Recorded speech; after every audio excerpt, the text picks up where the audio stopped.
Hello good drama followers. जैसा कि हमने लास्ट एपिसोड में देखा था कि वॉन दोही का हाथ पकड़ लेता है।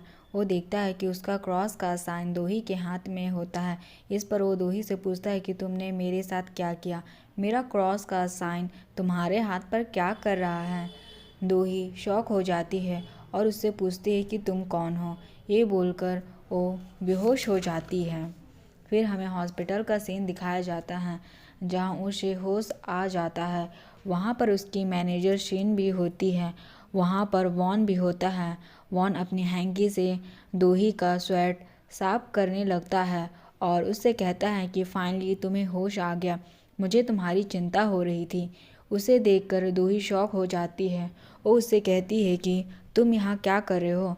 तो इस पर सीन कहती है कि ये लड़का ही तुम्हें हॉस्पिटल लेकर आया है। तो दोही सिन से घर जाने की बात करती है। तो वॉन उसका हाथ पकड़ उसे बोलता है कि जब तक तुम ठीक नहीं हो जाती तब तक तुम्हें हॉस्पिटल में ही रहना होगा। ये सब सीन देख रही होती है। वो ये सब देखकर डॉक्टर को बुलाने चली जाती है। दोही वॉन से कहती है कि तुम मेरे साथ इतना अच्छा बिहेव क्यों कर रहे हो। तो तुम तो मुझसे बहुत रूड बिहेव करते थे ना। तो इस पर वॉन कहता है कि तुम ही तो कहती थी ना, अगर मैं तुमसे रूड हूँगा तो सभी लगेगा कि मैं तुम्हारा बॉयफ्रेंड हूँ। तो इस पर दोही कहती है कि जिस तरह तुम बिहेव कर रहे हो इस पर तो लग रहा है कि तुम ही मेरे बॉयफ्रेंड हो। इस तरह से बिहेव मत करो, मुझे ऑकवर्ड फील हो रहा है। अचानक से दोही की नज़र अपने हाथ पर जाती है जहाँ वो देखती है कि एक हाथ में टैटू बनी हुई है। वो शॉक हो जाती है। वॉन उसे बताता है कि एक गॉड सिंबल है। दोही उसे मिटाने की कोशिश करती है। वॉन उसे रोकने आता है। वो बोलती है कि ये तो परमानेंट टैटू है, मुझे इसे रेजर से मिटवाना पड़ेगा। बोल बेड से उतर कर जाने लगती है। तो वॉन उसे पकड़ लेता है और उसे कहता है कि तुम ऐसे नहीं मिटा सकती। तो दोही कहती है कि ये मेरा हाथ है, मुझे इस टैटू को मिटवाना ही पड़ेगा। इस पर वॉन उसे कहता है कि ये टैटू मेरी है। तो दोही शॉक होकर उसे कहती है कि तुम पागल हो गए हो क्या। तो वॉन उसे कहता है कि मैंने तुम्हारी जान बचाई है, तुम कैसे ये सब कर सकती हो। तो दोही कहती है कि तुम भूल चुके हो कि मैंने भी तुम्हारी जान बचाई है। जब ये दोनों लड़ रहे होते हैं तो दोही गलती से वॉन को एक थप्पड़ लगा देती है। वॉन शॉक हो जाता है। तभी वहाँ पर सीन डॉक्टर को लेकर आ जाती है। डॉक्टर दोही से पूछता है कि क्या तुम ठीक हो। तभी दोही के पास कुछ पुलिस वाले आते हैं जो उसे बताते हैं कि जिन्होंने आपको मारने की कोशिश की है उसे हम ढूंढ रहे हैं। वॉन दोही से कहता है कि मैं तुमसे बाद में मिलने आऊँगा। ये बोलकर ये वहाँ से चले जाता है।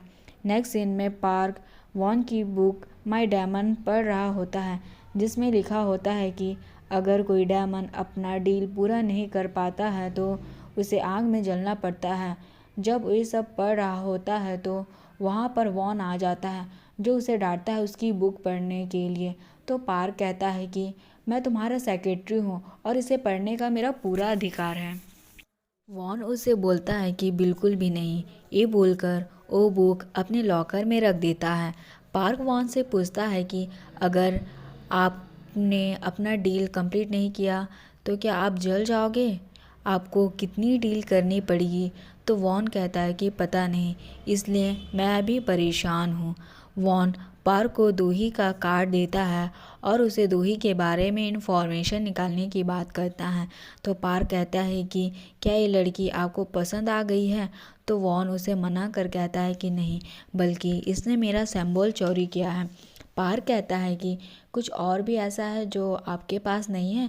तो वॉन उसे मना करता है। फिर पार्क वॉन पर पानी गिराता है तो वॉन अपना मैजिक यूज़ करता है लेकिन वो काम नहीं करता क्योंकि उसका क्रॉस का सिंबल उसके पास नहीं होता है। तो पार्क कहता है कि मतलब कि आपके पास अभी मैजिक करने के लिए पावर भी नहीं है। तो वॉन बोलता है कि ऐसा कुछ नहीं है, मैंने अपनी पावर किसी और को दी है अभी के लिए। पार्क कहता है कि क्या मुझे इसी लड़की की इन्फॉर्मेशन निकालनी है। तो वॉन उसे हाँ बोलता है। साथ ही वो ये भी बताता है कि मैं अभी सोल को कलेक्ट करने जा रहा हूँ। तो पार्क कहता है कि अभी तो आपके पास पावर भी नहीं है, आप कैसे एक काम करोगे? तो वॉन कहता है कि मैं एक डेमन हूँ, सोल कलेक्ट मैं बिना पावर के भी कर सकता हूँ। ये बोलकर वो वहाँ से चला जाता है। लेकिन हम व्यूवर्स देख पाते हैं कि जब वो सोल कलेक्ट करने जाता है तो वो गुंडा उसे हिट कर देता है। तो वॉन उसे कहता है कि क्या तुम हमारे बीच हुए कॉन्ट्रैक्ट को भूल गए हो? तो गुंडा मान ही नहीं रहा होता है। तो वॉन ऐसे ठीक बोल कहता है कि सारे गुंडे एक एक कर कर आना, लेकिन वो सारे गुंडे एक साथ उसके पास आ जाते हैं। वो इतने सारों को देखकर खिड़की से नीचे चला जाता है। उन्हें फिंगर शो करता हुए कहता है कि मैं तुम्हें बाद में देख लूँगा। ये बोलकर वो वहाँ से चला जाता है। फिर सीन शिफ्ट होता है जहाँ दोही और सीन होते हैं, जहाँ सीन दोही को बताती है कि उस आर्टिकल की वजह से कंपनी को 300 मिलियन का नुकसान हो चुका है। दोही को याद आता है कि जब उस गुंडे ने उसे मारने की कोशिश की थी, तब वो गुंडा दोही से बोलता है कि चेयरवुमैन की वजह से तुम्हें मरना ही पड़ेगा। नेक्स्ट सीन में हमें पुलिस स्टेशन का सीन दिखाया जाता है, जिसने दोही को मारने की कोशिश की थी। उस किलर का स्क्रैच निकाला जा रहा होता है। तभी हमें वो किलर दिखाया जाता है जिसने अपने घर के दीवार पर बहुत सारे लोगों की तस्वीर लगाई होती है, साथ ही वहाँ दोही की भी तस्वीर होती है। तभी वो अपने फेस से मास्क निकालता है, वो साइको जैसा लग रहा होता है। तभी उसके घर के बाहर एक आदमी आता है, उसे बताता है कि वो इस बिल्डिंग का मालिक है। इस बिल्डिंग को जिसने रेंट पर लिया है उसने अभी तक मुझे रेंट पे नहीं किया है। तो किलर कहता है ठीक है, मैं उन्हें बता दूंगा। वो आदमी किलर के हाथों को देख कर कहता है कि तुम्हारे हाथों में खून लगा है। कैसे में? तो किलर कहता है कि ये खून का निशान नहीं है, मैं एक आर्टिस्ट हूँ तो मैंने मेकअप किया है। किलर उस आदमी को बोलता है कि मेरे रूम में थोड़ी प्रॉब्लम होगी, क्या आप उसे देख सकते हैं? तो आदमी उसके साथ उसके रूम चला जाता है। फिर सीन शिफ्ट होता है। दोही चेयरवुमैन को लेने के लिए हॉस्पिटल जाती है। वो उनसे पूछती है कि अब आप ठीक हो ना? तो चेयरवुमैन हाँ बोलती है। फिर वो दोनों घर आ जाते हैं, दोनों गार्डन में बैठे होते हैं।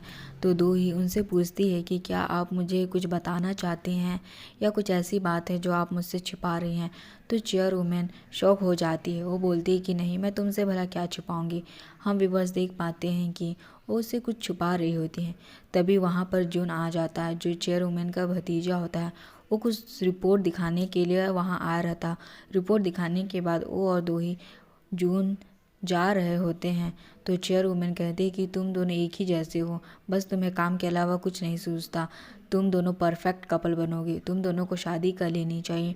तो दोही कहती है कि आप अच्छा मजाक कर लेती हैं, क्यों आप इतना मजाक कर रही हैं? अभी अभी तो आप हॉस्पिटल से आई हो। चेयरवुमैन कहती है कि तुम दोनों का कोई ब्लड रिलेशन नहीं है, ना तुम फैमिली रजिस्टर में हो, तो तुम शादी कर लो। तो दोही मना कर देती है। वो जून से कहती है कि तुम चेयरवुमन की बातों को सीरियसली मत लेना, वो मजाक कर रही होती। ये बोलकर वो उसे ले जाती है। दोही जून को कहती है कि क्या तुम अपनी कार लेकर आए हो? तो जून मना कर देता है। हम भी बस देख पाते हैं कि जून अपनी कार की चाबी अपने बैग में डाल रहा होता है। दोही उसे लिफ्ट देने की बात करती है तो जून हाँ बोलता है। जब वो लोग जा रहे होते हैं तो हम भी बस देख पाते हैं कि उन दोनों के अलावा वहाँ सीन भी होती है।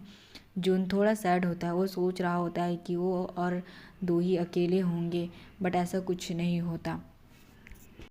दोही सीन से वॉन के बारे में बात करने लगती है तो जून बोलता है कि वॉन कौन है? तो दोही बोलती है कि मेरा ब्लाइंड डेट। ये सुनकर जून गाड़ी ज़ोर से रोक देता है तो इसकी वजह से सीन को चोट लग जाती है। फिर हमें दिखाया जाता है कि नेक्स्ट सीन में हमें ये दिखाया जाता है कि सीन ड्राइव कर रही होती है। वो जून से कहती है कि तुम ड्राइविंग करने के लायक नहीं हो। दोही जून से कहती है कि तुम मेरी ब्लाइंड डेट की बातों को सुनकर कैसे शॉक हो गए। तो जून कहता है कि तुम्हारी अभी शादी करने की उम्र नहीं है। दोही उसके टाई को देखती है और कहती है कि लाओ मैं बांध देती हूँ। दोही उसका टाई बांध देती है। यहाँ पर हमारा एपिसोड ख़त्म होता है। आप सभी से रिक्वेस्ट है कि आप मेरे चैनल को सपोर्ट करें, प्लीज़ सब्सक्राइब करें मेरे चैनल को।